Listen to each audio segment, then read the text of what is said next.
bandeko ya solo bayebisinga lisusu bon liboso bolimbisanga bon na o comprendre ndenge na ko expliquer yango te émission oyo nasalaki ya Karine oyo nalobeli makambo ya zemi soki botali bacommentaire parmi moto moko oyo atie bacommentaire wana ti abengaki nga ye alobelanga maladi ya Karine Mokonzi bandeko oyo ya zemi ezalaki bien oyo balobi eza grave nkolo héritier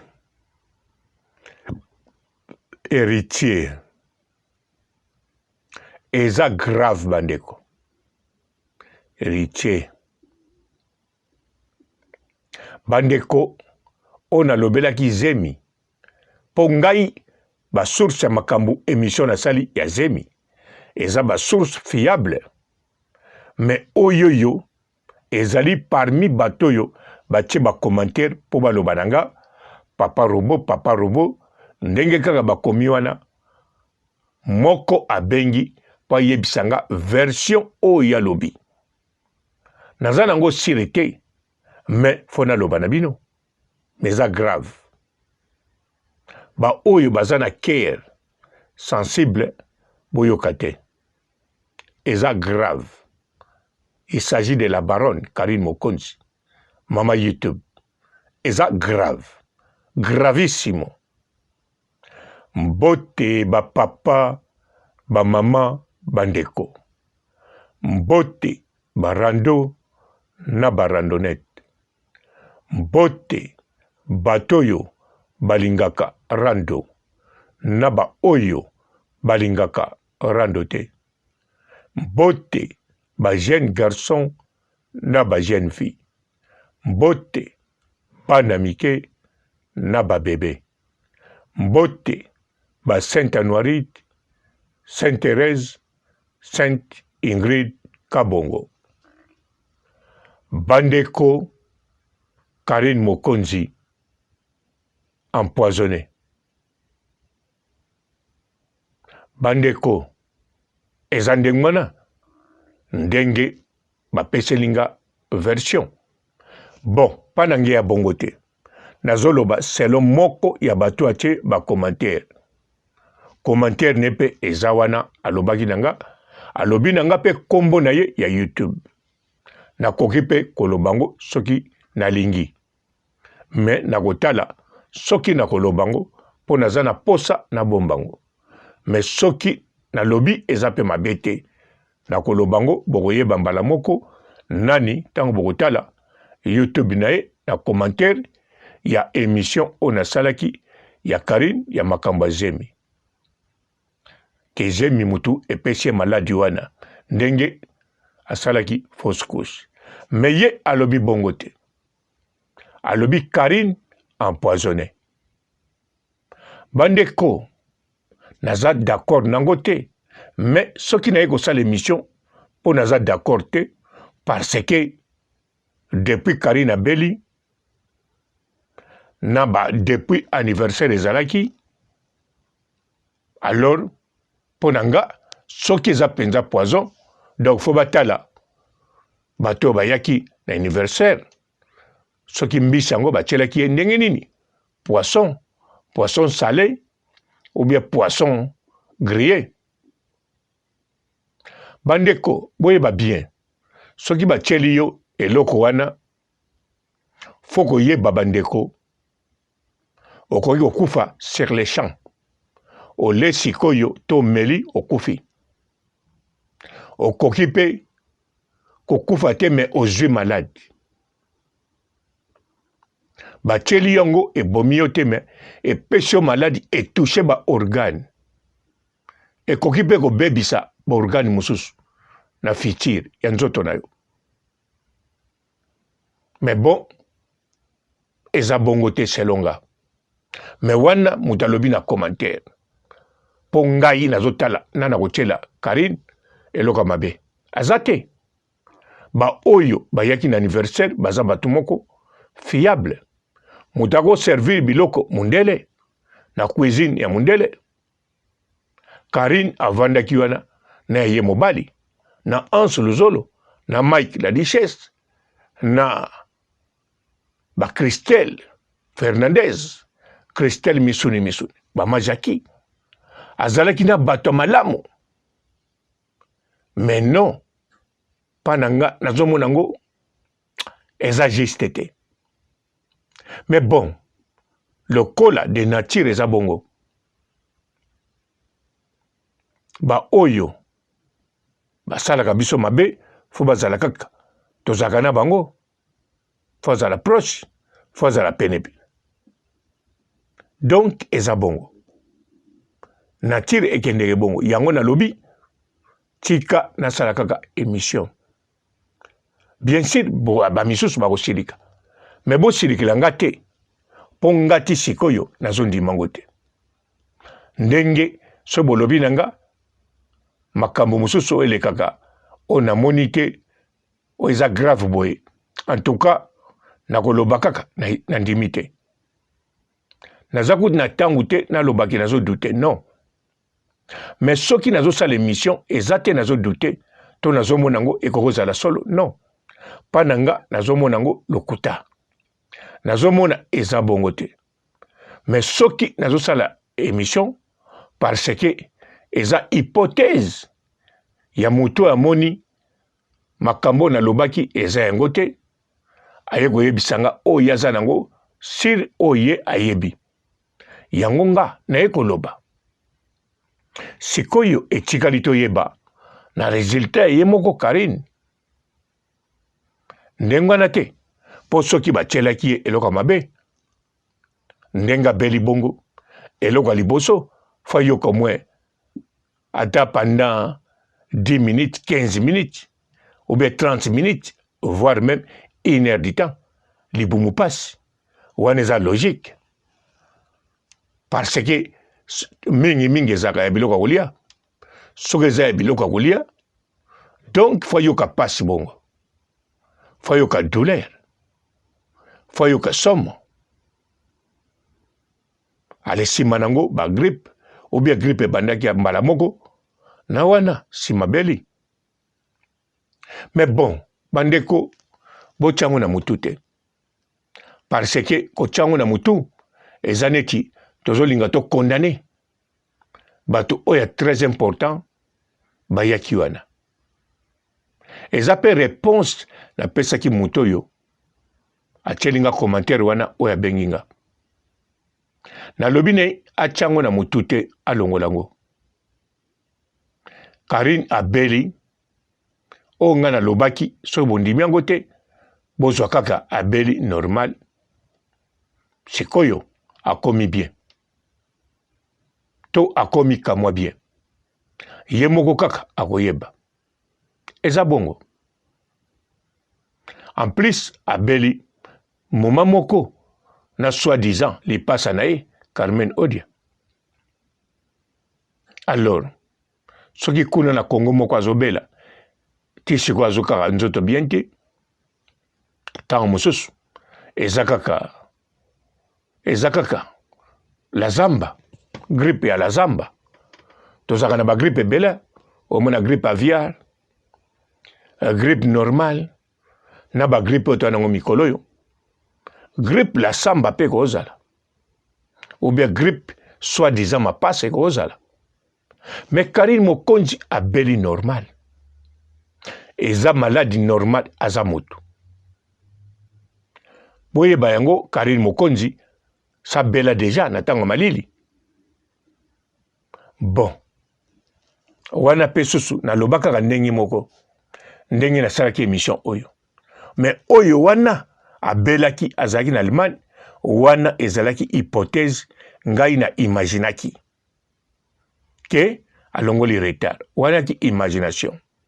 Mais oyo nasalaki émission na oeleki oyo ba informaki nga. Siko oyo yo mutu aye na contre information, aye ko annule information o na zwaki na ba sous-marin, ye mutu ba commentaire aye linga modèle mosusu. na kalitile nazomona raison ba proche ya Karine bakosala mabete.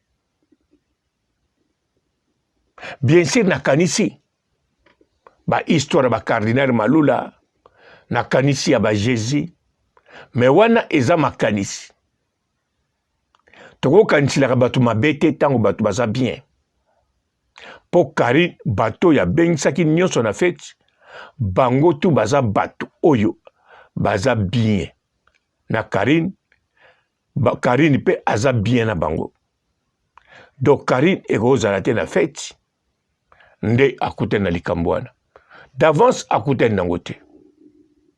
Oui bien sûr muto apesi nga commentaire apesi ngai makambo nga lobelinga ye pana ye ezaka bongo mais biso tokokipango te. Karine pe ye moko kuna azokipango te po premièrement atika loka li bompasi te asalika grippe. Premièrement à côté toilette bien Karine asali te ke 3 jours à côté la toilette te wana ba symptôme soka liaka eloka mabe ekozala pe batieli ye eloko mabe te mais biloko yango banda bisika eutaki ezalaki déjà mabe ezalaki damage moko toxique mais Karine alie yango te aliaki na restaurant kitoko biloko ya qualité balambaki yango na ba maître cuisinier ba invité o bayaki pa na ye ba invité de marque na ba kombo na moni tina bakotiela ye eloko mabe te. Karine pe azalaka nete ke aza ye moko mama azalaka te azowelela mama Olive to azowelela mama Denise non ye moko aza mami ye pe aza mama ye nde bawelelaka ye awelelaka bamama moko te donc nazomona mutu moko te akoya kosala mabe to mutu moko ya baproche na ye bainfiltre ye ndenge ezala bacardinal Malula na nièce na ye moko ndenge ezala Thomas Sankara na pire mutu na ye moko oyo atia ekuti na place wana président andima te masta yo ozala no président ngai te andima te donc babiloko wana eza normal esalamaka mais Karine abeli grippe normal bandeko bon ngasi nalobaki eloko nazwaki pa ya basous-marin lokola bozo ndimango te ok ngai pe na osala kaka ndenge tozomona Karine grippe normal ayoki libumu pasi te à côté toilette normal ata zobela asali jamais 3 jours à côté la toilette te bolobo yeba déjà Karine Mokonzi maladie wana ebandi après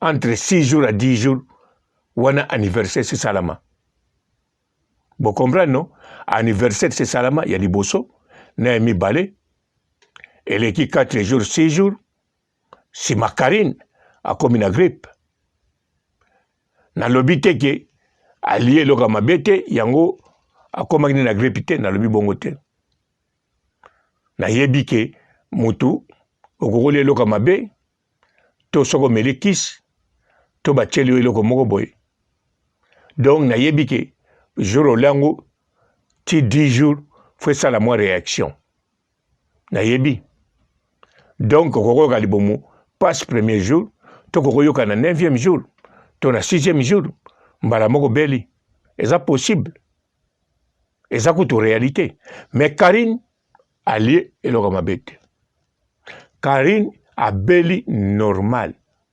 ndenge mutu nyonso abelaka azwi grippe azwi malili libanda abeli bandeko siko nalobi bien nalobi so makambo nayokaki pa sous-marin te bien sûr sous-marin oyo alobi na nga makambo azemi oyo alobelaki nga aza source fiable ye mpenza nga naza na confiance na ye mais mutu oyo ya commentaire naza na confiance na ye te mpe makambo ayeli ngai ezo concordé na bateau bayaki na fête ezo concordé